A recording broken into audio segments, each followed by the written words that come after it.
আসসালামু আলাইকুম ভিউয়ার্স, আশা করছি সকলে ভালো আছেন। তো আজকে বাংলাদেশে অফিশিয়ালি লঞ্চ হয়ে গিয়েছে Realme 9 এই স্মার্টফোনটি। তো এই ফোনটি যে প্রাইসে অ্যাভেলেবল রয়েছে এর আশেপাশে কিন্তু আমরা Realme 8 এই স্মার্টফোনটিকেও বর্তমানে দেখতে পাচ্ছি। তো সকল স্মার্টফোনগুলোর প্রাইসটা বৃদ্ধি হওয়ার কারণেই Realme 9 এই স্মার্টফোনটির প্রাইসটাও কিন্তু একটু বেশিতেই লঞ্চ করা হয়েছে। তো এই ফোনটি এবং Realme 8 এই দুটি স্মার্টফোনের মাঝে আসলে সবচেয়ে সেরা ফোন কোনটি, এই বিষয়টি নিয়ে আপনারা হয়তো অনেকেই দ্বিধাদ্বন্দ্বে রয়েছেন যে এই দুটি স্মার্টফোনের মাঝে আসলে সবচেয়ে সেরা ফোন কোনটি হতে যাচ্ছে। তো আজকের এই ভিডিওটি প্রথম থেকে শেষ পর্যন্ত দেখলেই বুঝতে পারবেন এই দুটি স্মার্টফোনের মাঝে সবচেয়ে সেরা ফোন কোনটি। তো অবশ্যই ভিডিওটি খুবই স্পেশাল হতে যাচ্ছে, এর জন্য ফার্স্ট টু লাস্ট পর্যন্ত ওয়াচ করবেন এবং চ্যানেলটিতে নতুন হলে অবশ্যই চ্যানেলটিকে সাবস্ক্রাইব করে হয়ে যান ফ্যামিলির একজন নতুন সদস্য। So viewers, let's start this video. So viewers, প্রথমেই যদি আমরা এই দুটি স্মার্টফোনের ডিজাইন এবং বিল্ড কোয়ালিটি নিয়ে কথা বলি, তো দুটি ফোনেরই আমরা ফ্রেম এবং রিয়ারে দেখতে পারবো পলিকার্বনেট ম্যাটেরিয়াল, যেটি কিনা গ্লসি ফিনিশিং এর সাথে আসতে যাচ্ছে। এবং Realme 9 এর ওয়েট হতে যাচ্ছে 178 গ্রাম এবং থিকনেস 7.99 মিলিমিটার। অপরদিকে Realme 8 এর ওয়েট হতে যাচ্ছে 177 গ্রাম এবং থিকনেস 8 মিলিমিটার। তো অবশ্যই এই দুটি স্মার্টফোনের ডিজাইন এবং বিল্ড কোয়ালিটি কিন্তু প্রায় সিমিলারই হতে যাচ্ছে। বিশেষ করে Realme 9 এর যে ব্যাগের যে ডিজাইন, সেটি কিন্তু আমার না সকলের কাছেই কিন্তু অনেকটা বেটার মনে হবে, কারণ এর যে ডিজাইনটা অনেকটাই কিন্তু এগ্রেসিভ করেছে তারা এবার। তো অবশ্যই ডিজাইন এবং বিল্ড কোয়ালিটিতে আমি Realme 9 কে এগিয়ে রাখছি। তো এবার মুভ করা যাক এই দুটি স্মার্টফোনের ডিসপ্লেতে। দুটি ফোনেই আমরা ফুল ভিউ ডিসপ্লে প্যানেল দেখতে পারবো এবং ডিসপ্লে টপ লেফট সেন্টারে দেখতে পারবো পাঁচশোল, যেখানে ক্যামেরাটি বসানো রয়েছে। এবং দুটি ফোনেই আমরা দেখতে পারবো 6.4 ইঞ্চি সুপার অ্যামোলেড ডিসপ্লে প্যানেল, যার রেজুলেশন ফুল এইচডি প্লাস, সাথে থাকছে 90 হার্জ রিফ্রেশ রেট এবং দুটি ফোনেই থাকছে 1000 নিটস ব্রেক ব্রাইটনেস। এবং ডিসপ্লেতে প্রোডাকশন হিসেবে Realme 9 এ দেখতে পারবো আমরা Corning Gorilla Glass 5, অপরদিকে Realme 8 এ দেখতে পারবো Panda Glass। তো অবশ্যই এই দুটি স্মার্টফোনের ডিসপ্লে কোয়ালিটি কিন্তু অনেকটাই বেটার হতে যাচ্ছে, বিশেষ করে কালার, কন্ট্রাস্ট ইত্যাদি সকল কিছুই কিন্তু বেশ বলা চলে। তো এখানে যদি আমি কম্পেয়ার অনুযায়ী কথা বলি, সেই ক্ষেত্রে অবশ্যই Realme 9 কিন্তু এগিয়ে থাকছে কিছুটা হলেও। তো এবার মুভ করা যাক এই দুটি স্মার্টফোনের পারফরমেন্সে। তো Realme 9 এ দেখতে পারবো আমরা অ্যান্ড্রয়েড ভার্সন 12 এর সাথে Realme UI 3.0 রান করবে, যেখানে চিপসেট হিসেবে থাকছে Qualcomm Snapdragon 680, যেটি কিনা 6nm আর্কিটেকচারে তৈরি একটি অক্টোকোর প্রসেসর, যার সর্বোচ্চ ক্লক স্পিড 2.4 GHz, যাতে জিপিইউ হিসেবে থাকছে Adreno 610। অপরদিকে Realme 8 এ দেখতে পারবো আমরা অ্যান্ড্রয়েড ভার্সন 11 এর সাথে Realme UI 2.0 রান করবে, যেখানে চিপসেট হিসেবে থাকছে MediaTek Helio G96, যেটি কিনা 12nm আর্কিটেকচারে তৈরি একটি অক্টোকোর প্রসেসর, যার সর্বোচ্চ ক্লক স্পিড 2.05 GHz, যাতে জিপিইউ হিসেবে থাকছে Mali G57 MC4।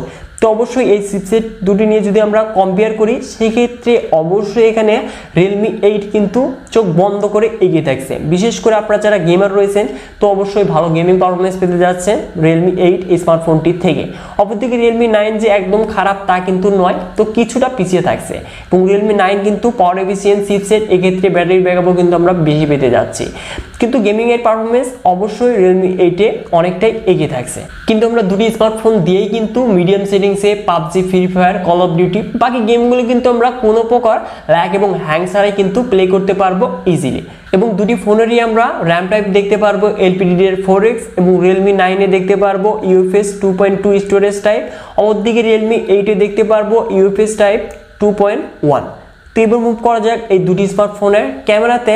তো Realme 9 এ দেখতে পারবো আমরা ট্রিপল ক্যামেরা সেটআপ, যার মেইন ক্যামেরাটি 108 মেগাপিক্সেল, যার অ্যাপারচার হলো 1.8, সাথে থাকছে 8 megapixel ultra wide, 2 megapixel macro lens, যেটি দিয়ে আমরা সর্বোচ্চ 1080p 30fps এ ভিডিও রেকর্ড করতে পারবো।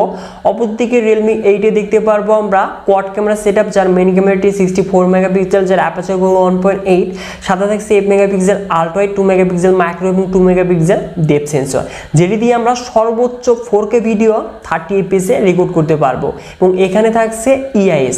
তো অবশ্যই দুটি ফোনেরই আমরা রিয়ার ক্যামেরা দিয়ে খুব সুন্দর সুন্দর পিকচার কোয়ালিটি কিন্তু পেতে যাচ্ছি। কিন্তু বিশেষ করে আপনারা যারা ফটো কোয়ালিটি বেটার নিতে চাচ্ছেন, সেই ক্ষেত্রে Realme 9 কে চয়েস লিস্টে রাখতে পারেন। অপরদিকে আপনারা যারা ভিডিও কপি করবেন, মানে ফটো কোয়ালিটির সাথে সাথে ভিডিও কোয়ালিটিও রাখতে চাচ্ছেন বেটার, সেই ক্ষেত্রে আপনার জন্য Realme 8 চোখ বন্ধ করে বেস্ট, কেননা এখন বর্তমান সময়ে 4K ভিডিও রেকর্ডিং এর অপশন কিন্তু থাকছেই না। এবং দুটি ফোনেরই আমরা দেখতে পারবো ফ্রন্টে থাকছে 16 মেগাপিক্সেল সেলফি ক্যামেরা, এবং Realme 9 দিয়ে আমরা 1080p 30fps এ সর্বোচ্চ ভিডিও রেকর্ড করতে পারবো। অপরদিকে Realme 8 দিয়ে আমরা 1080p 120 fps পর্যন্ত সর্বোচ্চ ভিডিও রেকর্ড করতে পারবে এবং ফ্রন্ট ক্যামেরাতেও কিন্তু ইএস থাকছে। তো অবশ্যই ভিডিও কোয়ালিটির জন্য Realme 8 কে চয়েস করবেন। তো এবার যদি মুভ করি এই দুটি স্মার্টফোনের কমন ফিচারসে, তো LAN, bluetooth 5.1, GPS, USB type C এবং এই দুটি স্মার্টফোনেরই সিকিউরিটি হিসেবে থাকছে ইন ডিসপ্লে ফিঙ্গারপ্রিন্ট স্ক্যানার, যেটি কিনা ফাস্ট রেট এবং অ্যাকুরেট ছিল। সাথে দেখতে পারবো দুটি ফোনেরই আমরা 5000 mAh ব্যাটারি, যেটি কিনা Realme 9 এ থাকছে 33 ওয়াট ফাস্ট চার্জিং সাপোর্ট, অপরদিকে Realme 8 এ দেখতে পারবো আমরা 30 ওয়াট ফাস্ট চার্জিং সাপোর্ট। তো দুটি ফোন দিয়েই আমরা 1.5 দিনের মতো ব্যাটারি ব্যাকআপ পেতে যাচ্ছি এবং এই দুটি ফোনই আমরা 70 মিনিটের আশেপাশে এই ফোনটি ফুল চার্জ কমপ্লিট হতে যাচ্ছে। তো এবার মুভ করা যাক এই দুটি স্মার্টফোনের প্রাইসে। তো Realme 8 এই স্মার্টফোনটি 22,000 টাকায় বর্তমান অ্যাভেলেবল রয়েছে এবং Realme 9 এই স্মার্টফোনটি লঞ্চ হওয়ার আগেই যেহেতু ভিডিওটি মেক করছি আমি, সেক্ষেত্রে এই ফোনটিও আমরা Realme 8 এর আশেপাশেই কিন্তু এই ফোনটি লঞ্চ হতে যাচ্ছে অফিসিয়ালভাবে।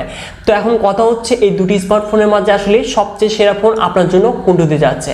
তো আপনি যদি হেভি গেমার হয়ে থাকেন এবং ফোন দিয়ে ভিডিওগ্রাফি করতে চাচ্ছেন, সেক্ষেত্রে Realme 8 আপনার জন্য বেস্ট হতে যাচ্ছে।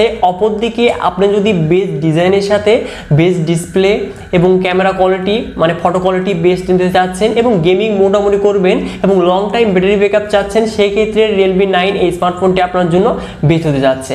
এক কথায় Realme 8 এর চাইতে যদি Realme 9 এই স্মার্টফোনটি কম দামে পাওয়া যায়, সেক্ষেত্রে অবশ্যই Realme 9 নিতে পারেন যদি কিনা আপনি হ্যাভি গেমার না হন। তো এই দুটি স্মার্টফোনের মাঝে আপনার কাছে কোন স্মার্টফোনটি বেটার মনে হয়েছে অবশ্যই কমেন্ট বক্সে কমেন্ট করে জানিয়ে দিবেন। আর এই ভিডিওটি যদি বিন্দু পরিমাণেও ভালো লাগে থাকে তাহলে অবশ্যই ভিডিওতে লাইক করে চ্যানেলটিকে সাবস্ক্রাইব করে হয়ে যান ফ্যামিলির একজন নতুন সদস্য। সো ভিউয়ার্স, দেখা হচ্ছে পরবর্তী নতুন কোনো ভিডিও নিয়ে।